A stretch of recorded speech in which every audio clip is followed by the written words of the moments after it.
YouTube, ici Guillaume de la chaîne Steadyfish et on continue en fait tout de suite cette petite série de vidéos tutos et conseils sur les différentes catégories de leurres.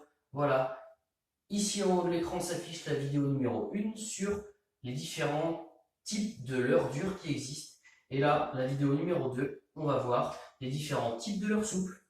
Alors les leurres souples, c'est pas bien compliqué, il y en a 4 sortes. Voilà, 1. Les shad, 2. Les grubs, 3. Les finesses, 4. Les slugs.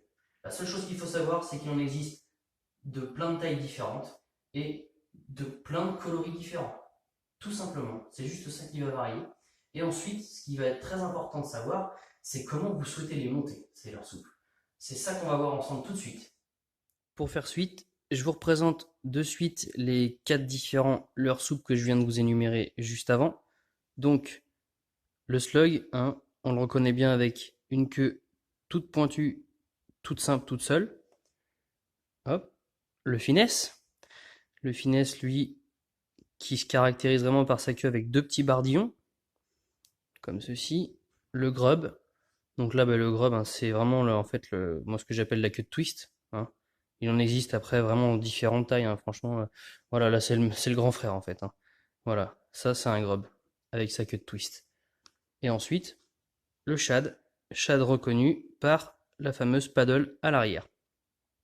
Bon, ce qu'il faut savoir, ça reste relativement simple, c'est que tous ces leurres-là, les leurres souples, il en existe des kilomètres de boîtes de leurres. Voilà, de différentes couleurs, de différentes grosseurs aussi. Bien évidemment, on le voit un petit peu devant, moi j'en ai déjà une petite quantité. Maintenant, ce qu'il faut vraiment retenir sur ces leurres souples, en fait, c'est vraiment que le slug va dégager moins de vibrations qu'un finesse. Le finesse va dégager moins de vibrations qu'un grub. Et le grub va dégager bien moins de vibrations qu'un shad. Bien évidemment, plus le leurre sera gros, plus les vibrations seront forcément plus grandes. Et ensuite, comment adapter le leurre à la pêche? Simplement, je pense que si vous allez pêcher les cendres, bon, effectivement, on peut commencer à attaquer la pêche en verticale des cendres, par exemple, en hiver avec des shads. Mais quand on a balayé toute la journée avec un shad sans forcément avoir de résultat, qu'ils sont balayés régulièrement par des pêcheurs qui pêchent au shad, je vous assure que sortir un petit finesse comme ceci ou un slug, pour moi c'est vraiment de l'heure que je réserve plus justement à la pêche des cendres, ça reste super efficace sur les cendres. Voilà, c'est pas des leurres que je vais utiliser en fait sur de la pêche de brochet. En gros, pour moi, voilà les grandes règles. Après, voilà, hein, des shads, il en existe de toutes les tailles. Hein.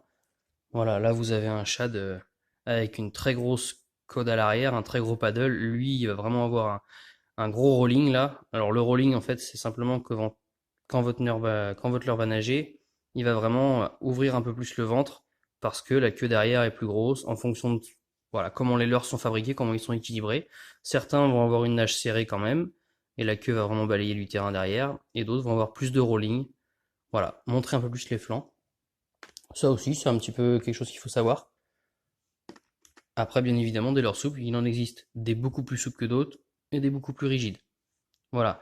Maintenant, ce qui reste relativement important, pour moi, c'est pas tellement le leurre souple, c'est surtout comment vous allez le monter, ce leurre souple. Ce qui est super important, c'est vraiment les têtes plombées finalement. Voilà. Donc les têtes plombées, moi, mes leurres souples, l'erreur que je faisais avant, je les prémontais avec mes têtes plombées dessus et je les laissais comme ça dans les boîtes. Alors, de une, c'est pas terrible parce que simplement, on les abîme beaucoup plus finalement comme ça. Parce que les têtes plombées avec les hameçons à l'intérieur, quand on les range dans les boîtes, ne sont pas forcément séchées et ils vont avoir tendance à rouiller. Donc la rouille dans l'eau, je pense que le poisson, l'odeur de la rouille, ça va pas lui convenir. Donc maintenant, je laisse mes leurres démonter et simplement aussi, certains jours, si je pêche le cendre en vertical, je vais vraiment utiliser par exemple une tête de 7 grammes, d'autres jours une tête de 21 grammes. Voilà, donc l'avantage c'est que je peux démonter mon leurre rapidement. Toutes mes têtes plombées sont ici à côté dans ma boîte et, euh, et voilà, j'ai juste à changer. Et franchement, ça abîme pas beaucoup plus les leurres, quoi. Après, bien évidemment, tous mes très gros leurres, je les laisse monter parce qu'il y a des montages spécifiques que je fais. Voilà, comme celui-ci, là, c'est un grub. Mais comme c'est un leurre relativement conséquent pour pêcher le brochet, là, c'est une grosse bouchée. Il est monté avec un hameçon simple dessus, mais je l'ai monté avec un triple en dessous tournant, qui est monté lui sur un baril en fait, sur un émerillon baril que j'ai loché à l'intérieur du leurre. Donc, comment monter les leurres souples? Bon, bah, je vous ai sorti là un très vieux leurre, mais il va me permettre de vous montrer rapidement comment monter de deux façons en fait différentes ce leurre souple. Donc, première façon, la plus simple, et ben voilà, c'est avec une tête plombée tout à fait classique en fait. Ce qui est super important quand vous allez acheter vos têtes plombées en magasin et voleur, c'est vraiment que l'ensemble, quand vous allez tester comme ceci, il ne faut pas que la hampe de l'hameçon soit plus longue que de 1/3 la taille de votre leurre. Alors pour me faire comprendre, c'est simplement que si jamais votre hameçon ressort trop à l'arrière, alors déjà c'est inutile, et en plus vous allez brider la nage de votre leurre, là il va plus que faire ça, et le leurre va être très mal équilibré. Si vous présentez votre tête plombée et qu'à peu près, on est à peu près à 1/3 comme ceci là, votre leurre va garder vraiment toute sa souplesse, va avoir une très bonne nage, et en plus, de toute façon, si un carnassier vient choper le leurre par l'arrière, là, il va vraiment plier le leurre comme ceci, là, il va pouvoir facilement engamer, hein, il n'y a pas de problème. Il ne faut pas avoir peur, même si la tête plombée est un petit peu devant, un carnassier qui a faim, si c'est le bon leurre, si vous avez le bon coloris, il va vous l'avaler le leurre. Donc, comment je la monte cette tête plombée? Eh ben, je viens justement présenter comme ceci, ma tête plombée dans l'axe, et je regarde à peu près où est-ce qu'elle ressort sur le dos. Voilà. Donc là, j'ai remarqué qu'elle ressort à peu près par ici. Et ensuite, ben, je l'enquille comme ça, en forçant, bien dans l'axe, paf. Et là, faut pas avoir peur de pousser votre leurre souple, même si vous le tordez dans tous les sens. En plus, celui-ci, là, il est super raide. Donc là, on vient pousser, on vient pousser. On ressort, en fait, la pointe de l'hameçon, ben, là où j'ai repéré qu'elle devait sortir. Donc là, je la sors. Je pousse le tout. Et voilà, tac. Et là, j'installe mon leurre. Et donc là, on voit bien qu'une fois monté, l'hameçon ressort suffisamment, hein, c'est super important ça par contre. Il ne faut pas que votre hampe d'hameçon soit camouflée comme ça trop dans votre leurre. Qu'elle ressorte suffisamment pour que le piquant là vienne bien piquer la gueule du carnassier, ça c'est important. Et puis grosso modo là on voit bien que ouais, bon, la tête tombée est un petit peu longue, mais bon, on va dire que je suis quand même à 1/3.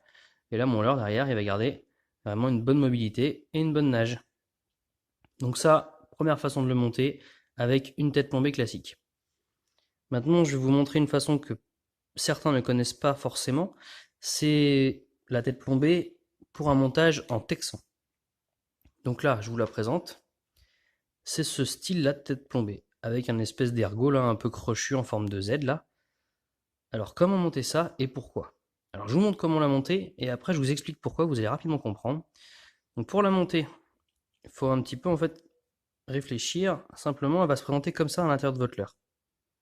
Donc là, vous allez ressortir la pointe de l'hameçon par-dessous le ventre cette fois-ci, juste comme ça, un petit coup de traverse là, tac, et vous allez faire coulisser l'ensemble jusqu'à la tête plombée en faisant tourner un petit peu votre leurre, il va se mettre en place tout seul, voilà, et ensuite, et ben pareil, on regarde où est-ce que la tête plombée va ressortir, le piquant, pardon, on vient piquer votre leurre par en dessous, hop, alors là c'est pas pratique, hein, c'est un leurre super vieux mais super dur, bien résistant celui-là, hop, et voilà. Là vous avez un montage de tête plombée pour en fait un leurre monté en texan. Alors ce qu'on va remarquer tout de suite, c'est que l'hameçon, cette fois-ci, on ne le voit pas. C'est le but de ce montage, simplement pour pouvoir pêcher dans les milieux encombrés, dans les branches, dans les herbiers. Et là, vraiment, voilà, moi si je passe ma main dessus comme ça, j'ai beau caresser le leurre, je ne me pique pas. Donc, vous pensez bien que les branches et les herbiers, vous n'allez pas les accrocher. Et votre hameçon, il est planqué en fait dans votre leurre. Ce qui fait que quand le carnassier, lui, va venir choper votre leurre, en le mordant, on le voit bien, hein, l'hameçon ressort. En gros, comme ceci, quoi. Voilà. Donc, quand le carnassier va l'avoir en gueule, il va automatiquement se piquer. Alors certes, on va louper peut-être un peu plus de touches pour les pêcheurs un peu moins expérimentés. Alors après, le petit conseil que je peux donner, moi, c'est mettre un peu d'attractant sur les leurres souples pour simplement que le carnassier qui va l'engamer le garde un peu plus longtemps en gueule, que vous ayez bien le temps de sentir la touche et surtout que quand vous allez sentir la touche, l'huile est suffisamment en gueule pour que vous puissiez bien appuyer votre ferrage et bien faire sortir l'hameçon. Voilà. Allez, je vous démonte ça. Je vais pas vous en montrer beaucoup plus, parce que voilà, là déjà deux façons de le faire, c'est la base, et de deux, ça prend beaucoup de temps. Après, moi, ce que je trouve super bien fait, c'est ce que je vous montre maintenant. Voilà, je suis pas là pour faire de la pub, mais là c'est un petit papier que certains reconnaîtront. Ben voilà, tout simplement, c'est plus ou moins résumé dessus. Là, on a vu cette technique-là, la tête plombée classique et la tête plombée montée en texan. Voilà. Ensuite, vous avez d'autres façons de faire. Bon, alors moi, je fais bien évidemment comme ceci, par exemple. Hein, comme on a vu tout à l'heure, en fait, c'est un peu le même style de montage avec le grab tout à l'heure. Voilà, ma tête plombée qui est passée dans mon leurre, tout simplement.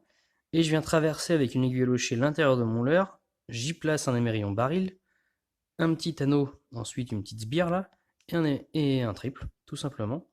En fait, ça va permettre à mon triple de garder de la mobilité. Comme ça, mon leurre tourne. Ça évite d'arracher le leurre quand le brochet ou autre carnassier a le triple dans la gueule. Et comme les leurres sont relativement conséquents, ça fait vraiment des belles bouchées. J'arme aussi donc mes leurres souples avec un autre triple en fait. Il y a cette façon-là. Et il y a aussi, là, comme sur le petit papier, vous avez ici, là, avec deux triples sous le ventre, piqués par en dessous. Donc là, il se vend des montages exprès pour faire comme ça, hein, c'est des montages shallow. Voilà, je peux pas vous en dire beaucoup plus. N'hésitez pas à faire pause, regarder un petit peu ce schéma, ça devrait vous aider. Et puis, ben voilà, après, cherchez aussi sur YouTube, il y a d'autres vidéos que la mienne. Franchement, il y en a qui font ça super bien, qui ont la patience de vous montrer correctement comment faire ce type de montage-là. Et voilà, moi, c'est comme ça que j'ai appris. J'espère que ma vidéo, en tout cas, elle aura pu au moins vous aider pour comprendre un petit peu les différentes catégories de leurre. Pourquoi pourquoi celui-ci, voilà, par rapport aux vibrations, etc., les différentes tailles, les deux premiers montages de tête plombée. Enfin bref, maintenant, à vous de pratiquer, à vous d'aller au bord de l'eau, à vous d'aller dans les magasins. N'hésitez pas à poser la question à d'autres pêcheurs que vous allez croiser. Et voilà, moi il ne me reste plus qu'à vous dire à bientôt au bord de l'eau.